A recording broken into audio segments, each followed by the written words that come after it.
नमस्कार दोस्तों, एक बार फिर स्वागत है सोनू सर के मिक्स मसाला चैनल में। लकी क्लासेज ऑनलाइन में आप सभी छात्रों का स्वागत है। आज मैं आप लोगों को क्लास 10th का मृदा संसाधन के बारे में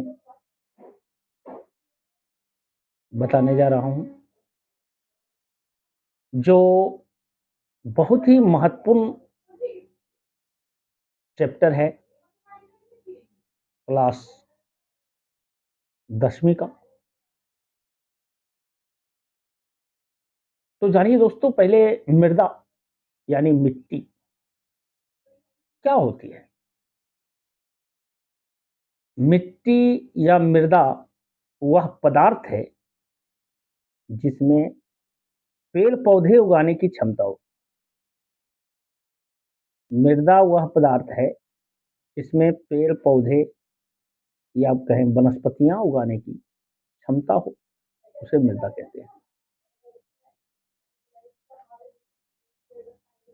मृदा हम किसानों के लिए बहुत ही उपयोगी वस्तु है। आप लोगों को शायद जानकारी नहीं होगी दोस्तों कि मृदा के बनने में बहुत समय लगता है। अगर इनके निर्माण के बारे में कहें तो 1 सेंटीमीटर मृदा की परत बनने में 400 से 500 वर्ष लगते हैं। अब सोचिए इसकी निर्माण की गति कितनी धीमी है, और मृदा कटाव की गति अगर हम कहें तो इतनी फास्ट है कि आप कह नहीं सकते। वायु, जल दोनों के द्वारा मृदा का कटाव या मृदा अपरदन होता है।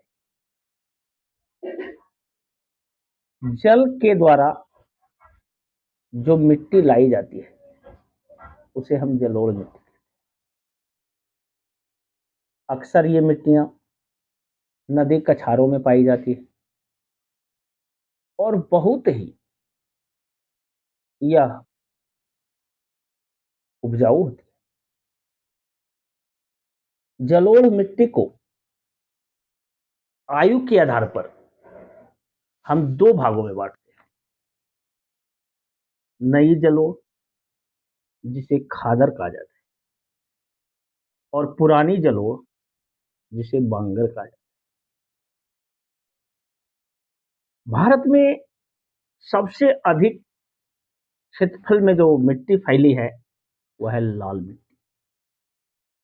7.2 करोड़ क्षेत्र में यह मिट्टी फैली हुई है।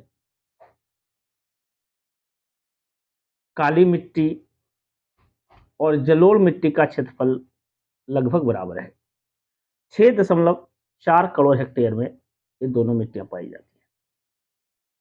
काली मिट्टी कपास उत्पादन के लिए बहुत महत्वपूर्ण मानी जाती है। ऐसे तो भारत की मिट्टियों को 8 भागों में बांटा गया है। ये मिट्टियां कौन कौन से हैं, आइए हम इसके लिए एक ट्रिक्स आपको बताते हैं जो आप आसानी से याद रखेंगे, जिससे भारत की 8 प्रकार की मिट्टियां आप लोगों को आसानी से याद हो जाएगी और आप लोग भूल नहीं पाएंगे। तो याद रखेंगे ट्रिक्स। ले जलाकर जैव क्षमा। ले जलाकर जैव क्षमा। ले का मतलब लेटेराइट। ज का मतलब जलोढ़ मिट्टी। ला का मतलब लाल मिट्टी। कर, क से काली मिट्टी, और इसी मिट्टी को रेगुर भी कहा जाता है, इसीलिए नाम कर दिया गया है।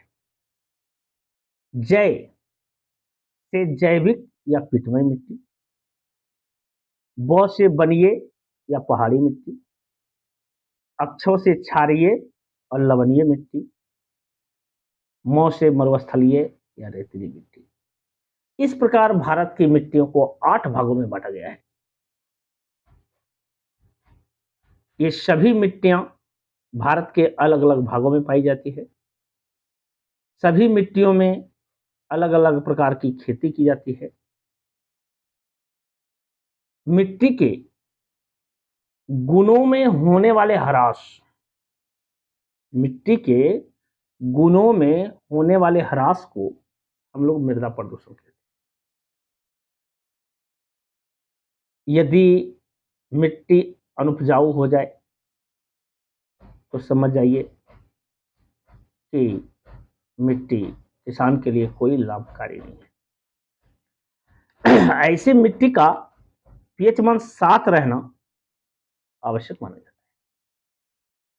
अगर मिट्टी का पीएच मान 7 से कम जाए तो मिट्टी अम्लीय होता है, और पीएच मान 7 से अधिक होना मिट्टी के क्षारीय गुण को दर्शाता है। इसी मृदा पर हमारे फसल निर्भर करते हैं। इस प्रकार मृदा बहुत ही महत्वपूर्ण संसाधन है। उम्मीद करता हूं यह वीडियो आप लोगों को अच्छा लगा होगा। ट्रिक के माध्यम से भारत की 8 मिट्टियां आपको आसानी से जानकारी हो गई होगी। तो यदि आप हमारे चैनल को सब्सक्राइब कर लेते हैं